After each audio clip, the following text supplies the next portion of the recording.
Hey, how's it going, folks? So yesterday we got some unimportant news that means nothing, and it's in regard to Sony Santa Monica. So of course I'm gonna talk about that unimportant news. So let's go ahead and jump right into it. So a couple of days ago, a new interview came out where someone I don't care about, maybe from IGN or something, I don't know.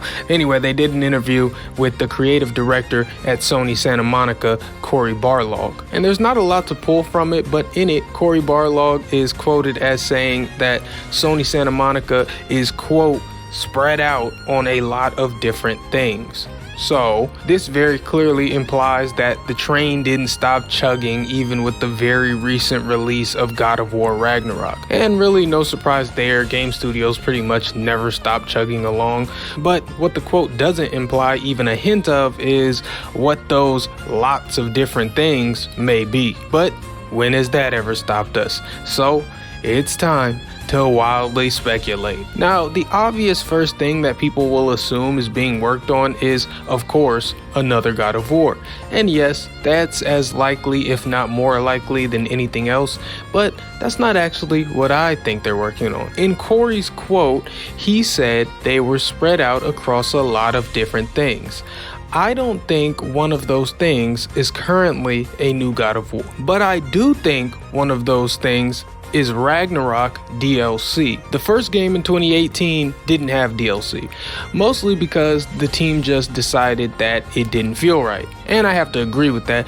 The first game was such a compact and focused package that it didn't feel natural or necessary to pack more onto it. But like I said in my Ragnarok video, God of War Ragnarok has a lot more going on, and DLC would feel a lot more at home here. And no spoilers, but the end of Ragnarok feels like a good stopping point, as it should, because we were told ahead of time that this is the end of the Norse saga. So taking a larger break between Ragnarok and whatever comes next as a mainline title seems appropriate. And it also seems appropriate that you would add an extra package onto the existing one in order to make it even more sustainable during the extended break in releases. So that's why I think they are working on Ragnarok DLC. I do have some ideas about what that DLC could be, but I don't want to say it here because, you know, it gets into spoiler territory. So yeah, that's only one thing of the lots of different things they're working on.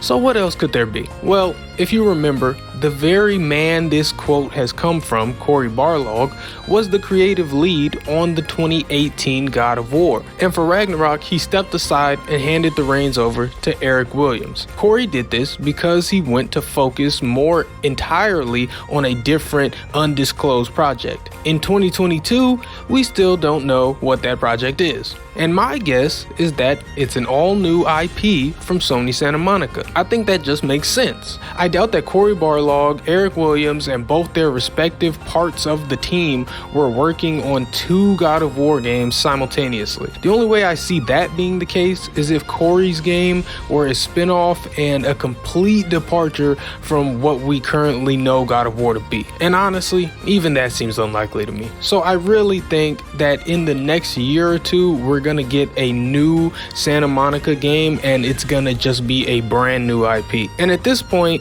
the question becomes, what do we want from a new Santa Monica IP? And for me personally, I just want something different, you know? Just make it fucking different.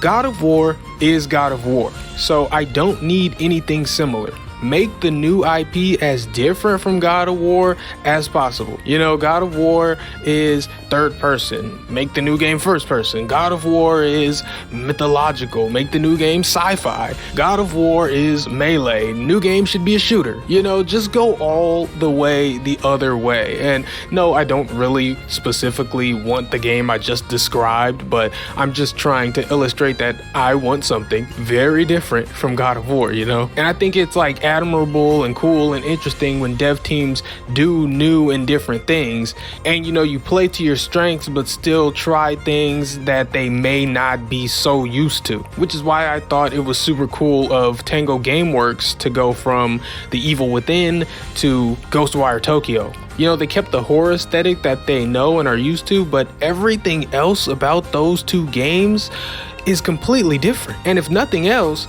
I love that risk. So yeah, I do think there's a new IP coming, and I would love for it to be really fucking different. But at this point, you might be saying, hey man, the quote said there was a lot of different things, and waifu Belector, you fucking idiot, you've only said 2 things. And to that I say, fair point, but I don't think the other things are that important of things. Not for the reputation of Santa Monica itself. What I mean is, what I think the rest of the stuff they're spread out over is likely just a bunch of support stuff. Oh, we've got a couple of guys helping Naughty Dog over there. We've got some people lending themselves to Insomniac. We've got people here, some folks over there, you know, all that kind of stuff. And you've got to think, Sony's got a couple of studios that are doing their first full-fledged, full-bodied original project. Team Asobi, who did the Astro's Playroom PS5 pack-in, are actually developing a full game now. Blue Point Games, who did the Shadow of the Colossus remake and the Demon Souls remake, are working on a new all-original game. And if I'm one of these budding studios putting together my first big thing that I can call my own, I don't think it's ridiculous to imagine that I'd call what is essentially a big brother studio to me and get some advice or help here and there. So yeah, that's what I think the rest of the Sony Santa Monica team is doing. The people who aren't working on Ragnarok DLC, the people who aren't working on the new Santa Monica IP, those people are spread out helping their other Sony umbrella sister studios. That's what I think. So there you have it. My thoughts on some very unimportant news. And allow me to just say this once. I have no evidence, no proof, no hints or anything concrete that would lead me to think anything I've presented to you here. This is just the wildest of wild speculation. But yeah, tell me what you think. What the hell do you think are the lots of different things that Sony Santa Monica is working on? And what would you possibly want to see from a new IP? Or maybe you don't want to see a new IP from them, and if not, tell me why. I really would like to know. But that's all I've got for you for now. So until next time, I am Waifu Belector. I am just a normal guy. I like hentai, and I can't wait to find out just how wrong I was about all of this. Goodbye.